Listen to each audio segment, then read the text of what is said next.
Okay, you're recording. Okay, good evening, everyone. I will call the meeting of the Budget and Finance Committee meeting to order exactly 7:00 p.m. There's a few items on the agenda tonight for us to discuss, act on, or whatnot. First of all, I'll entertain a motion to approve our minutes from October 19th. So moved. Do we have a second? Sean? What's Sean doing? I'm here, second. Okay, motion and there's a second to approve the minutes of October 19th. This requires roll call vote. Matt? Yes. Sean? Yes, Dennis, yes. 3-0. Legislation referred. The first item we have is FY 21-019, acceptance of a grant, Center for Tech and Civic Life COVID-19 Response Grant. That is in our packet. It's pretty self-explanatory. Does anybody have any questions? The finance director is here. If anybody has any questions. motion to recommend. Motion to recommend. Second. Motion by Sean, second by Matt. It requires a roll call vote. Sean? Yes, Matt? Yes. Dennis, yes, 3-0. The next item is FY 21-020, general fund free cash allocation to the trust funds. And these, I believe, are standard transfers that we make accordance to the budget resolution or the charter that the town finance director wants to just explain a little bit about this. Yes, sure. Thank you, Mr. President. The $1,560,000 that's being transferred back to the general fund stabilization fund is to replenish the money that we used for the FY 21 operating budget. So that would get us back to the position we were at the start, expected to be at the end of last fiscal year if we hadn't needed to use the free cash to balance the budget. The 400,000, the next figure that we moved to is in continuing our annual contribution to the OPEB Stabilization Trust Fund. That's for our unfunded liability for mostly our health insurance. We have made a commitment to put $100,000 in there. The liability is quite substantial. This is just a nominal amount to show that the town's committed to putting funds into that stabilization fund. I think I've mentioned often that once our unfunded pension liability gets funded, we hope by 2028, then there'll be a real attempt for the town and other municipalities to meet that unfunded obligation. So that's where we came up with 100. That's what we've done consistently over the last 5 years. We calculated that we're going to need at least 145,000 over the next 2 years for retirements. That's our sick leave buyback, our employee liability trust fund. I would have liked to put a little bit more in that, but if we have some available funds at the end of this fiscal year, I'll be looking to make an additional transfer. We have a number of retirements that will be coming up over the next 9 to 18 months. And that left us with $400,000 to put into our capital stabilization fund. That's in mind that we believe that by the end of this fiscal year, we will be receiving a check on the McElwain project. Those funds that would go back to the town and go into the capital stabilization fund. I think that's roughly around $900,000. So with that in mind, we feel comfortable at this time to put $400,000 into our capital stabilization. Yeah, thank you. Does anybody have any questions for the finance director? Sean, Matt? no, Okay. I actually do. I do, Dennis. Okay, go ahead, Matt. I apologize. I just wanted an explanation. I've heard about unfunded pension liability. I've never heard of unfunded insurance liability. Could Could you just expand on that and what is the town's outstanding future liability? The number is being recalculated for our financial statements from our actuarial. So I don't have the exact number, but let's put it into millions of dollars in the $10 to $20 million range. It also is dependent upon when we begin to enact that, what our population in retirement is, what the rates for our health insurance plans are. So in the actuarial information. The reason you haven't heard about this is because no one has the funds in any municipality or government agency to fund this because they've been working towards the unfunded pension liability. But is in fact saying there are people who are going to retire from the town of Bridgewater, and when they retire, the town has in their current structure of their retirement plan, they will pay a portion of their health insurance.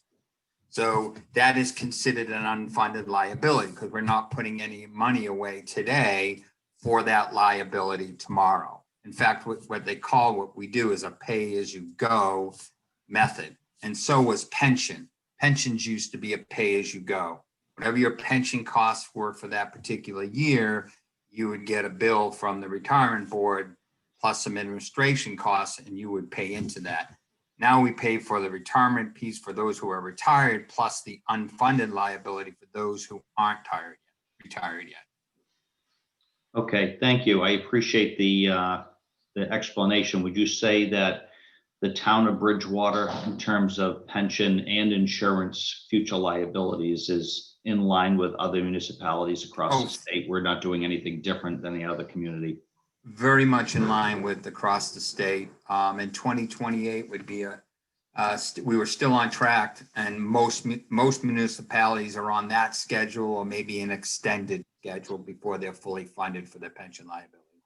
And I know of no other community other than maybe one that's done any real significant funding for the OPEB at this time. Okay, thank you. I appreciate that. I just had one last question. That's on the Employee Liability Trust Fund. Mm-hmm.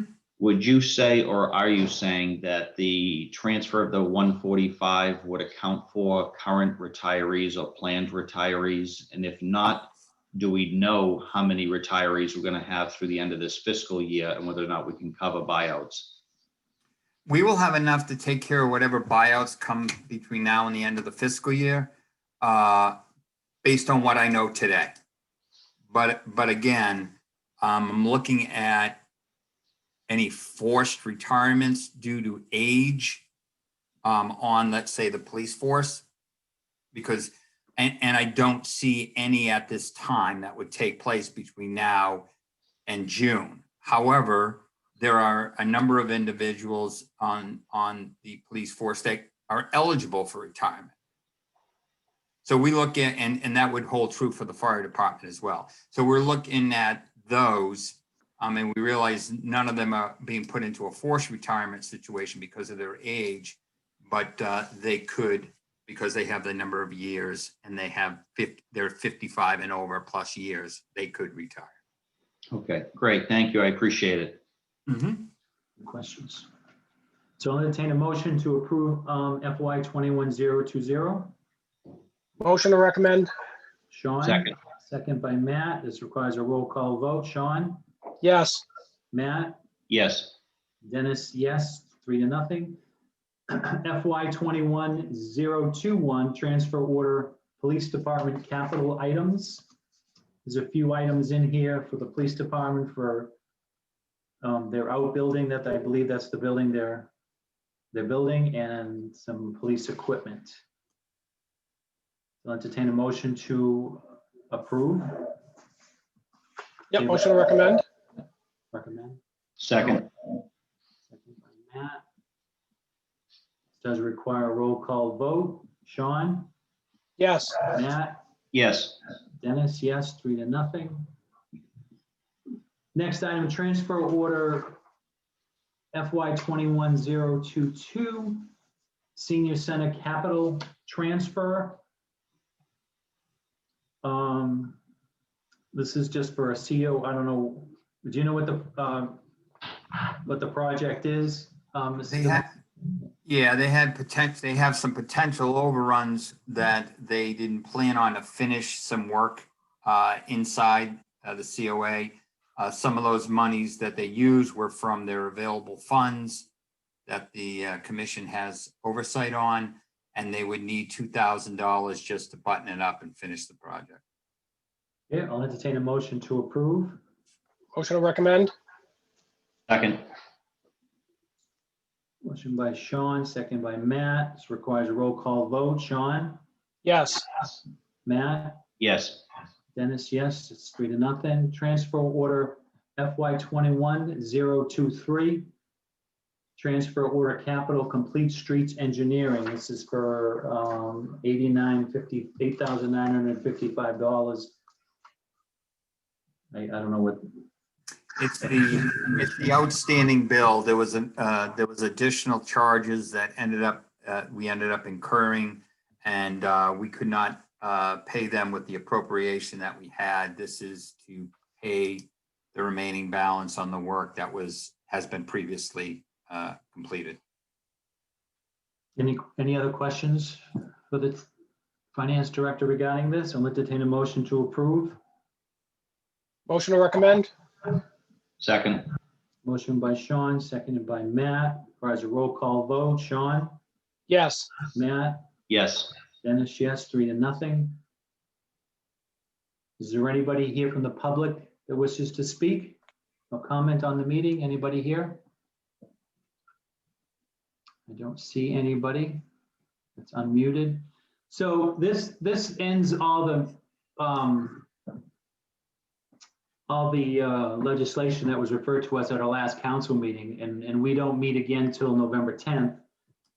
So we don't need to have another budget and finance committee meeting, at least until after November 10th, if there's anything else referred to us on that meeting. But is there anything that you want, Sean or Matt, anything you want like prepared for any budgetary things to have a meeting, or just wait and see what's referred to us on the 10th? Is there anything out there you want just to have a meeting to discuss, or just let it go and whatever's referred to us on November 10th, we'll have another meeting?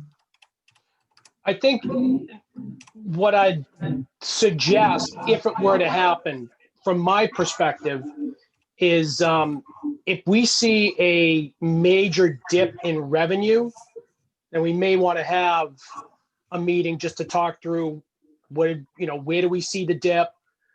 What is it, how does it adversely affect? What are some of the things we can do proactively? What are some of the things we can't do? I mean, if this was normal, I'd say we're good, through the end of the year, but it's not normal. So I would say if we see some sort of major shortfall, we should probably have a meeting to talk it through, invite the public, answer questions from there as well.